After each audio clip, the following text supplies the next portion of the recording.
Hey, Adam Ward here. I'm at the beautiful Prairie Oaks Metro Park in West Jefferson, Ohio. This is one of several metro parks in the Columbus, Ohio region. And I love this place. It's a former rock quarry. It's got 4 gorgeous lakes, anywhere from 40 feet deep to 100 feet deep. And they have all kinds of fish in them. Of course, they have bluegill, they've got bass, they've got catfish, they've got crappie, smallmouth, just a bunch of different species that are really fun to catch. The water is crystal clear. It's going to be 3 parts to this video. First thing is I'm going to talk about equipment and setup. Second thing, I'm going to talk about choosing a location. And then third will be actually casting and catching. Also, I'd like you to subscribe and click on the notification when I put new videos out. Share this channel with others if you think it's helpful. A lot of you want to catch fish, and a lot of us, we catch fish. But I wasn't always that way. Growing up, my dad and I would go fishing, but more often than not, we would not find anything. We would not catch anything. In fact, he even taught me about the birds and the bees on a fishing trip. Yes, I remember floating in that aluminum John boat in Arkansas, learning about the birds and the bees while fishing. That's not awkward. Anyway, at least we didn't catch any fish. But I moved to Wisconsin in 2007. I was like, this is going to be the best ever. I'm going to be the ultimate fisherman. I went to Cabela's, which was only a few miles from my house. I bought some fishing stuff. I ran down to the lake right next to my house, and it was awful. The only thing that got bit was me by mosquitoes. Didn't catch anything, didn't even get a nibble. I swore off fishing. I went into triathlon, raced all kinds of triathlons, all the way up to several Ironmen and a 3-day, 320-mile triathlon. And then I'm like, I got nothing else to do, so I'm going to try to fish. So I bought a speedboat, started fishing in between skiing runs, and then we moved back to Ohio a few years ago. I dove into fishing headfirst. And so now I have way too much equipment, way too much gear. I know way too much about different species. I've been really honing my skill for the past 5 years on fishing, and I want to show you how to be able to go out every single time and walk home with a fish. Now, the fish may not be huge. It may not be the species you want. At least you'll be casting and catching. So whether this is for you and your child, or maybe a grandchild, or maybe this is just for you to get out and have some fun, I'm going to show you the very basics. If you understand how the fish thinks, then you'll understand how to catch it. And you may say, Adam, I just want to skip this part. I don't care about it. Yes, you do. This is probably the very sole reason why you're not catching fish. You have to understand that for a fish, survival is their basis instinct. That's the thing they are thinking about the most. Unless you're an apex predator, like a killer whale in the saltwater or a muskie, even then you'd have to be a full-grown one in freshwater because they cannibalize each other. You're always watching to make sure you're not getting eaten, and you want to always have to be on the lookout for food. So that is the first thing, is that they're thinking about survival. Fish are thinking about survival. Now, the key to you catching them, even in this survival mode, is to put the most tempting plate of food you can right in front of their face. Get that corn out of my face! Some people like grits, shrimp and grits. Some people like barbecue. Some people like hamburgers. Some like tacos. Every species has a food that they like. So you got to remember, survival, and put the tempting food in front of their face. Now, if you look behind me here, there's a lot of green space. And if I were to come here and say, I'm going to feed the ducks, and I just start chucking out bread or crackers or something right here, there are no ducks around. And I guarantee it, I don't even see any. I'm going to throw it out there, and there's not going to be any ducks to come eat. Why? Because this is not where the ducks are. We have to put that bait right in front of the fish's face. Now, there's two freshwater baits that are guaranteed to serve a variety of species. Number 1 is the worm. Number 2 is the minnow. Those 2 things, you can catch almost everything on those 2 things. Now, some of the worms need to be bigger for some fish. Some need to be smaller for some fish. Ditto for minnows. Or you can use some of the fish you catch as bait. But what we need to do is we need to get that bait in that mouth, hook the fish, and retrieve it back. That is the goal of fishing. Get it in the boat, get it on shore, take it off the hook, take a selfie, take a picture of it. That's what we want to do. The number one thing, again, going back to survival, is fish are going to hang around structure. They're going to find somewhere that they feel safe enough that they're not worried about getting eaten, but vulnerable enough where they can go out and catch something that they can eat. So structure can come in one of two ways. It can come with some sort of rock, weeds, sticks, fallen tree, or it can come from a school. So that's each other, and they pile enough of them up where they feel like they're safe. So crappie like to be around structure, and they like the school. Bluegill are always hanging around structure. Bass like to tuck back around a rock or a log and lurch out. Fish like to have structure. They feel safe, so the highest probability of success is if we can find structure where they are and put that tempting plate of food right in front of them. Yeah, I mean, there could be a bag with a Big Mac sitting on this table right here, and if I don't know it has my name on it, I'm just gonna let it sit there. I mean, that's 20 yards away from me. But if there's a bag sitting right here that says McDonald's on it for Adam Ward from my wife or someone, then I'm like, yeah, I'm gonna eat that. So we have to put that plate in front of that fish whose number one thing is to survive. Okay, here's the deal. This is what a fish is thinking. Is it worth the energy for me to go get that bait? Is it something that is tempting enough for me to leave my safety to go strike out? And number two, is it worth the energy? Because if it's not worth the energy, I'm not going to move. Or if it exposes me, I'm not going to move. So without further ado, I'm going to get into the 3 basics how you can catch a fish. All right, number 1, you're going to need a pole and tackle. So this here I have is a 30-inch Dock Demon. This is a very small pole. Also, I have with me a 7-foot pole. Yeah. And these both have spinning reels on them. That's the reel that looks like this does. It has a bail that you open to cast and close to retrieve. All of them have eyelets that a line goes through. So these poles can run anywhere from 2 feet, 14 feet. I would say find something in the 5 to 7 foot range. That's going to be your best bet to be able to cast, to be able to set the hook once the fish gets on it. This is just a little something that's fun to drop right underneath the dock and pull up. Casting it and setting, not so good. This rod and reel combo is actually only, let's see, this is $35. This is a $16 reel, and this is a $19 pole. So you can get this really cheap at Walmart. 7 feet. This is a great rod. This is a light. You can see how much it bends. And then you're also going to need line. Fishing line, there's a bunch of different fishing line out there. This is, let's see, what do I have on here? This is a copolymer, so this is half mono, half fluorocarbon. And you can get anywhere from 2 pounds to 65 pounds on fishing line, but if you've got something in the 4 to 8 pound range, you're gonna be good. Some of the combos that you can buy from the store will already come with it. This Dock Demon already had the fishing line on it. Just keep it simple. Like this Zebco 600-700 yards is like $2.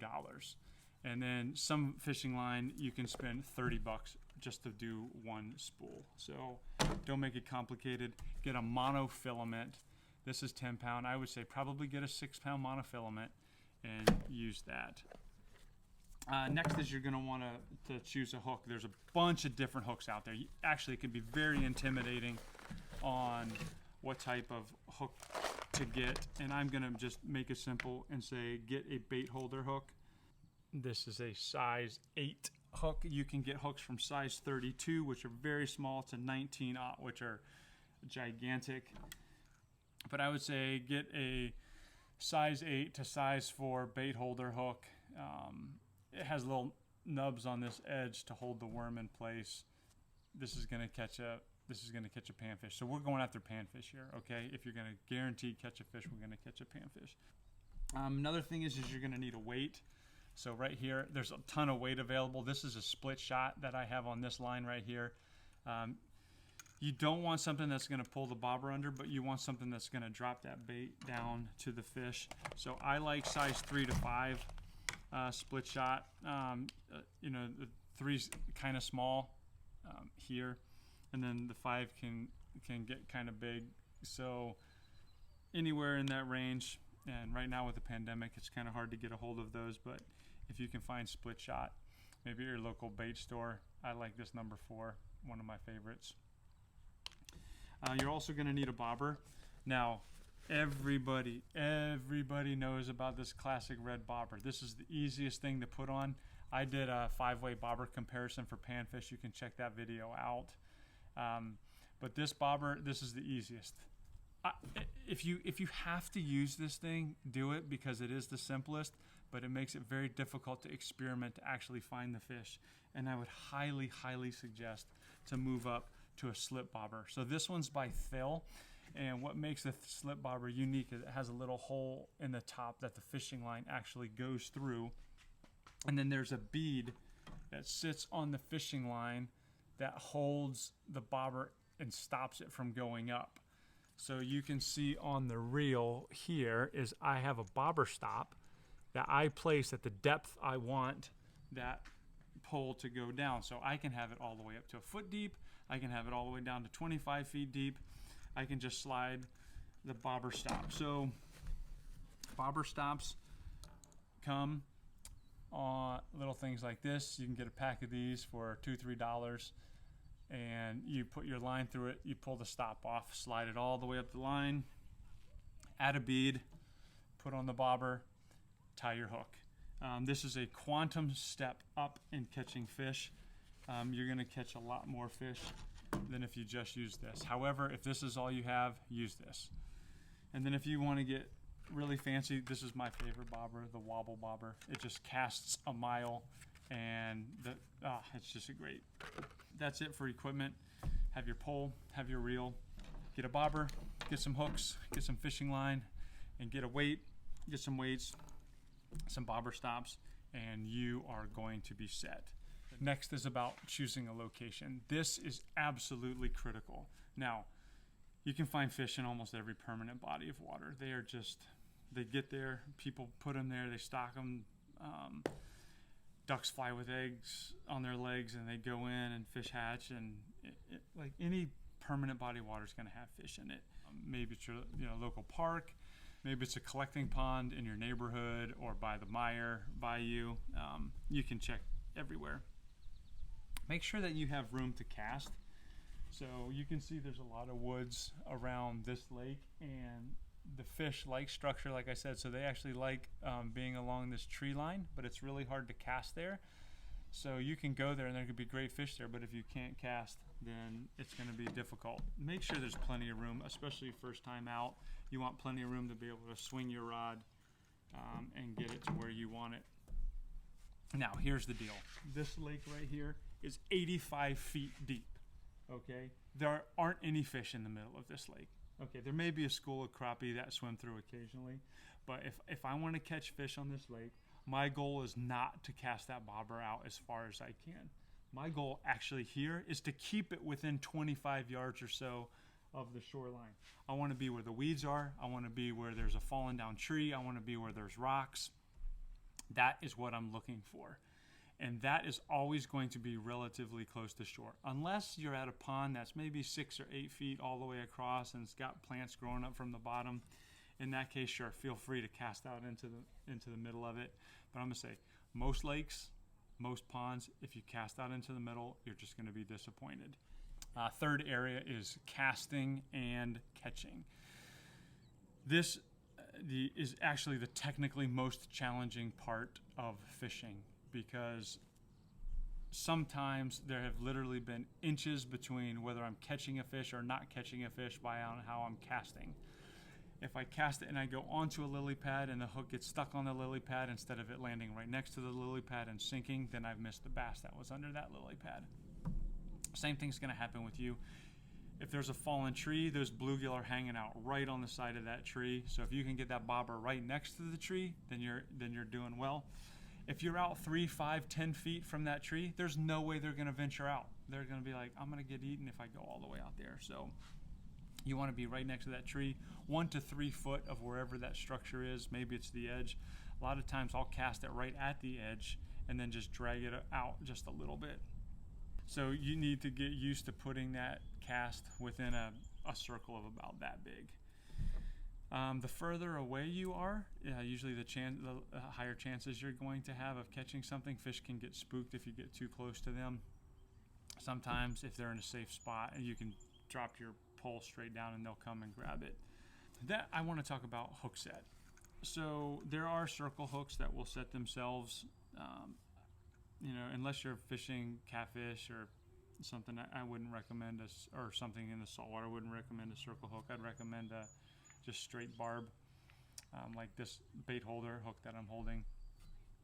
When that bobber is sitting in the water and it starts to bounce like this, that is not the time to pull it. That is the time to get the line tight. You don't want any spirals, you don't want any slack in the line. When it's starting to bob, you want to get that line tight. Maybe it's even dragging your bobber across. And then when it goes down, so if this is the water line and it disappears like that, that's when you want to gently just pull the hook up just like that. Just a little simple sweep with your hand. That's going to set the hook in their lip, hopefully top of the lip, but it could be the side, could be the bottom. If that bobber dips under and disappears and it's gone for a while, they may have gotten it all the way down. That hook may get stuck in their gut or that stomach, and that's not good. So if it's bouncing a little bit, tighten your line. Once it goes down like this, set that hook. And then look, it's not a contest how fast you can get that fish back. Just reel with the pressure. I like to keep pretty low drag on my lines so that, because I pull my lines out a lot by hand to do work.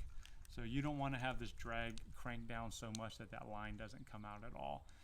In fact, I like to have it looser and have to tighten up that drag if I need to use it. So when you're reeling it back in, don't ever pull up and reel at the same time.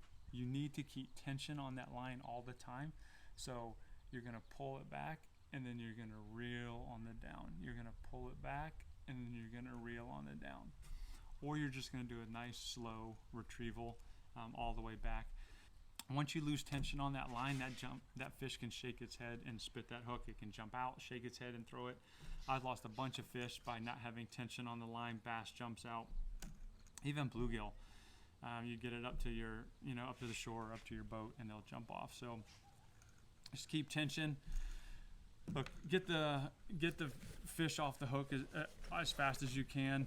You're always going to want to carry these two things with you: a pair of needle nose pliers and a pair of clippers.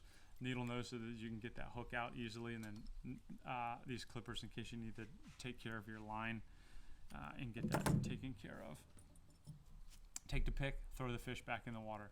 If you've been fighting the fish for a long time, let him swim around a little bit right by you to get his breath, just like us sprinting. They need some time to recover, and then you can take them out, take the hook off. Take your picture, put them back in the water. Don't hold the fish at an angle by the lip. That dislocates their jaw and makes it hard for them to eat. Always hold the fish up, straight up and down. Some fish you can't hold up straight up and down, like a carp. It'll mess them up. If you cradle them by the bottom with a fish, holding it in its mouth, then you're always going to be safe. Take that picture.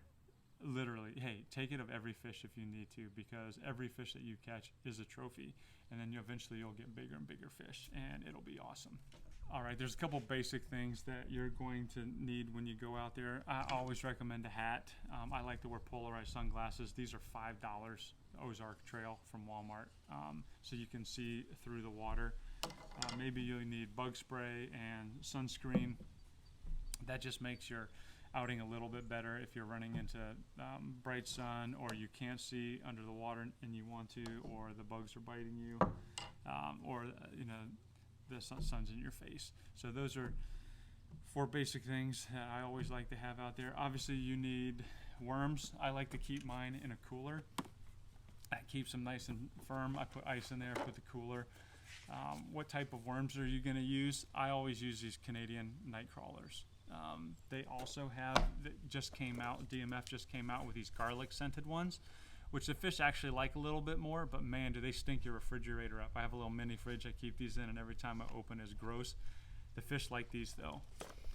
Also, big red worms are really good for small fish. Actually, they're easier to catch on those than these night crawler. But with bluegill, you can probably catch 10 or 15 fish on one worm by cutting it into chunks and reusing the worm fish after fish. And then I like to have some beverages, and my drink of choice is Coke Zero, which is our sponsor for this video. Not really. And then this is just a cool little Coleman, nice handy one that I carry around with me. Also very simple tackle box. This again, Ozark Trail from Walmart, was like $5. And this little plastic holder has all of my bait, or all of my weights, all of my hooks, all of my beads in it. It's got, I don't know, about 20 different compartments that I can put all of my stuff in. I can put that in this little tiny tackle box with my needle nose and my nail clippers and my bobbers and my bobber stops, and then I'm set. I don't have to carry much. All right, thanks everyone for watching this video. We'll see you next time.